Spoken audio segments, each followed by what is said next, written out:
بسم اللہ الرحمن الرحیم۔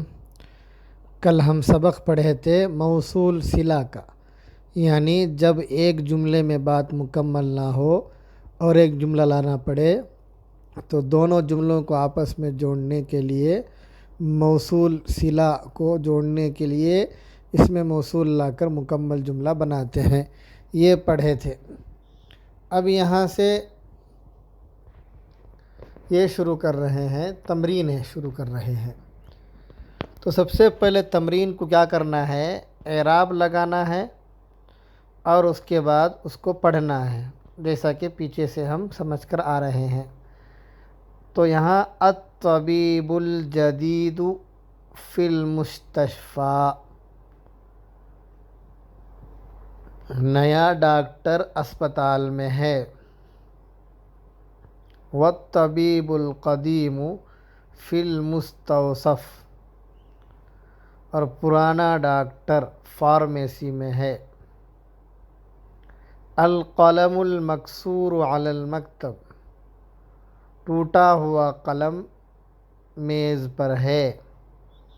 المروحۃ الجدیدۃ فی الغرفۃ الکبیرہ، نیا پنکھا بڑے کمرے میں ہے۔ اللغۃ العربیۃ سہلۃ، عربی زبان آسان ہے۔ الولد الطویل الذی خرج من الفصل الآن طالب من الکویت، وہ لمبا لڑکا جو ابھی درسگاہ سے نکلا، وہ کویت کا طالب علم ہے۔ انا فی المدرسۃ الثانویہ، میں ہائی اسکول میں ہوں۔ ذهب الرجل الفقیر الی الوزیر، فقیر آدمی وزیر کے طرف گیا۔ جلس الطالب الجدید خلف حامد، نیا طالب علم حامد کے پیچھے بیٹھا۔ السکین الکبیر حاد جدا،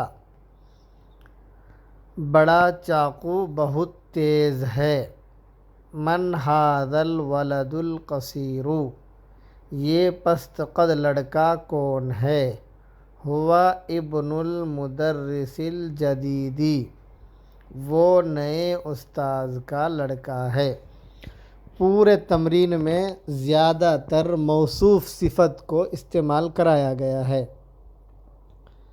موصوف کو عربی میں بولتے ہیں منعوت، صفت کو بولتے ہیں نعت۔ تو یہاں موصوف صفت استعمال کیا گیا ہے، اور میں نے پہلے کہا تھا کہ موصوف میں جو جو چیزیں آئیں گی تمام چیزیں صفت میں بھی آنا ضروری ہے۔ تو سب سے پہلا مثال دیکھو، الطبیب الجدید۔ تو الطبیب، طبیب میں الف لام لگا ہوا ہے، تو جدید میں بھی الف لام لگا ہوا ہے۔ طبیب کو پیش ہے تو جدید کو بھی پیش ہے۔ وہ مذکر ہے تو یہ بھی مذکر ہے۔ اسی طرح دیکھو نیچے آیا ہے اللغۃ العربیۃ، تو اللغۃ میں بھی الف لام لگا ہوا ہے، تو عربیہ میں بھی الف لام لگا ہوا ہے۔ اللغۃ میں گولتا لگا ہوا ہے، مؤنث ہے، تو عربیۃ بھی مؤنث ہے، اس کو پیش تو اس کو بھی پیش ہے۔ اس طرح پورے جملے کو اعراب لگانا ہے اور پڑھنا ہے۔ اب نیچے کہتے ہیں جو بین القوسین بولتے ہیں اس کو، یعنی جدید جو ہے نا اس کے دونوں طرف میں جو ہے اس کو بولتے ہیں اردو میں بین القوسین۔ تو ان کو کیا کرنا ہے، یہاں پہ صفت بنانا ہے۔ یہاں موصوف خود دے دیے ہیں، جیسے المدرس موصوف ہے، التاجر موصوف ہے، تو یہ بین القوسین کے اندر جو صفتیں ہیں ان صفتوں کو یہاں جوڑنا ہے۔ کیسا جوڑنا ہے؟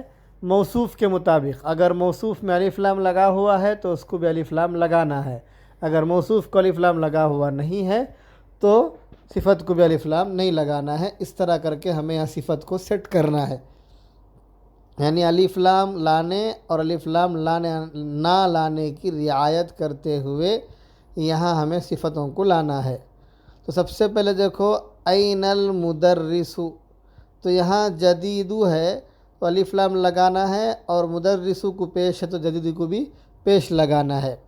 جیسے این المدرس الجدیدو، نیا استاذ کہاں ہے۔ التاجر، تو یہاں بھی دیکھو الف لام لگا ہوا ہے تو کبیرو جو ہے اس کو بھی الف لام لگانا ہے۔ جیسے التاجر الکبیر فی السوق، بڑا تاجر بازار میں ہے۔ انا طالب، تو طالب یہاں موصوف ہے، الف لام لگا ہوا نہیں ہے تو قدیم کو بھی الف لام نہیں لگائیں گے، اور طالب کو دو پیش آیا ہے الف لام نہ ہونے کی وجہ سے تو قدیم کو بھی دو پیش آئے گا، اور پورا جملہ بنے گا انا طالب قدیم، میں پرانا طالب علم ہوں۔ اب یہاں دیکھو جلست طالب، الف لام لگا ہوا ہے تو جدید کو بھی کیا کرنا ہے، الف لام لگانا ہے، اور الف لام لگنے کی وجہ سے ایک پیش آیا ہے تو جدید کو بھی ایک پیش آئے گا۔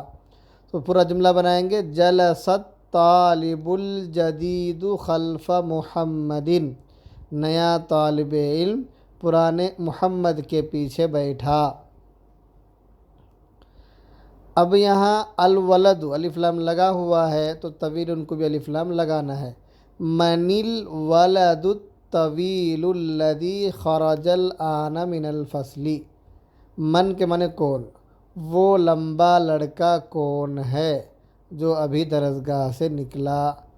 عمار ولد قصیر، تو ولد کو الف لام نہیں ہے تو قصیر کو بھی الف لام نہیں آئے گا۔ فیصل طبیب شہیر، فیصل مشہور ڈاکٹر ہے۔ لمن ھذا السریر المکسور، یہ ٹوٹا ہوا پلنگ کس کے لیے ہے۔ ھذا قلم مکسور، یہ ٹوٹا ہوا قلم ہے۔ این السکین الحاد، دھار والا چاقو کہاں ہے۔ لمن ھذہ السیارۃ الجمیلۃ، یہ خوبصورت کار کس کے لیے ہے۔ اب پھر یہاں اقرا یعنی اعراب لگاؤ اور اس کو پڑھو، اور یہاں مکمل پورے جملے جو ہے اس میں موصول صلہ کو استعمال کیے ہیں۔ تو جیسے 9واں سبق ہم پڑھے، پہلے پارٹ میں موصوف صفت تھا تو پہلے تمرین میں موصوف صفت سکھلائے، اور دوسرے والے پارٹ میں موصول صلہ کا استعمال کرے تھے، تو یہ موصول صلہ کے جملے دے رہے ہیں۔ تو دیکھو الطالب الذی خرج من الفصل الآن من انڈونیشیا، وہ طالب علم جو ابھی درسگاہ سے نکلا انڈونیشیا کا ہے۔ الکتاب الذی علی المکتب للمدرس، وہ کتاب جو میز پر ہے استاذ کے لیے ہے۔ لمن ھذا القلم الجمیل الذی علی المکتب، یہ خوبصورت قلم، وہ خوبصورت قلم، یہ خوبصورت قلم کس کے لیے ہے جو میز پر ہے۔ البیت الکبیر الذی فی ذلک الشارع للوزیر، وہ بڑا گھر جو اس سڑک میں ہے وزیر کے لیے ہے۔